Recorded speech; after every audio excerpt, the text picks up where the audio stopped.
हाँ? मेरा ये मानना है कि कैंडिडेट का नाम तो कम से कम जानने की आवश्यकता है। अच्छा, हमको सिखा रिया है। हाँ जी बताइए, जो पूछ रहे क्या नाम है? श्रेय गुप्ता।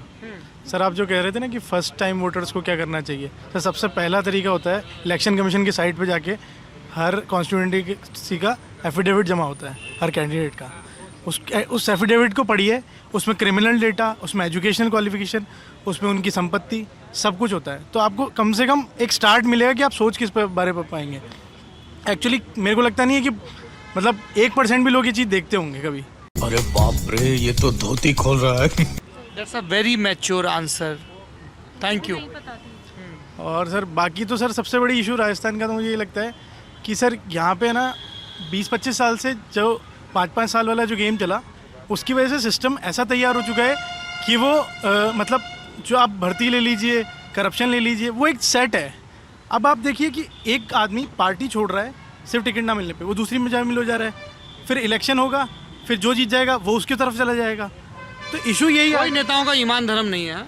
सर। ईमान धर्म वाली बात भी नहीं, वो तो ठीक है, मतलब नेता हमारे बीच में से आते हैं तो उनको भी दोष देने की जरूरत, मतलब वैसी वाली बात नहीं है।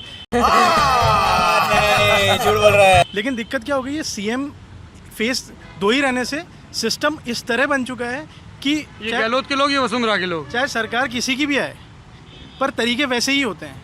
अब आप पेपर लीक आज यहाँ देख लीजिए, यहाँ कांग्रेस की सरकार है, एमपी में भाजपा की सरकार है, वहाँ भी वही मुद्दा। जहाँ रीट का पेपर लीक हुआ, वहाँ पटवारी का लीक हुआ।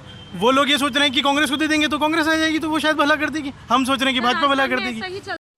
यही नहीं, अभी और सुनिए। चलो अब थोड़ी गंभीर बात कर लेते हैं। सर एक और इशू ये है कि सर एक तो हिपोक्रेसी ज़बरदस्त चल रही है। ये तुम इनको देख के तो नहीं बोल रहे? नहीं हाँ, नहीं, मैं गवर्नमेंट वाले बात कर रहा हूँ। जैसे सेंट्रल गवर्नमेंट कहती है, पीएम कहते हैं कि फ्रीबीज नहीं करना चाहिए, रेवड़ी बोलते हैं उस चीज़ को। वही एमपी में स्कीम के रूप में बहुत ही ज़ोरों शोरों से चल रहा है, उसी पे कह रहे हैं कि अब चुनाव शायद पलट जाए उससे, और यहाँ पे वो जो चीज़ होती है उसको रेवड़ी बोल दिया जाता है। अब या तो फिस्कल बर्डन की चिंता करो या फिर उसको ठीक है अगर वेलफेयर की तरह प्रमोट करो। तो ये मतलब समझ ही नहीं आ रही है ये बात कि गवर्नमेंट, दोनों गवर्नमेंट बैठ के या तो तय कर ले कि या तो फिस्कल बर्डन, फिस्कल प्रूडेंस की चिंता करनी है या फिर वेलफेयर मॉडल अपनाना है। तो एक तो वो चीज़ की कमी है सबसे ज़्यादा। और सर सबसे बड़ा इशू यहाँ पे क्राइम का भी है, लॉ एंड ऑर्डर। मतलब यहाँ पे गहलोत समर्थक तो कहते हैं उन्होंने बड़ा सुधार दिया।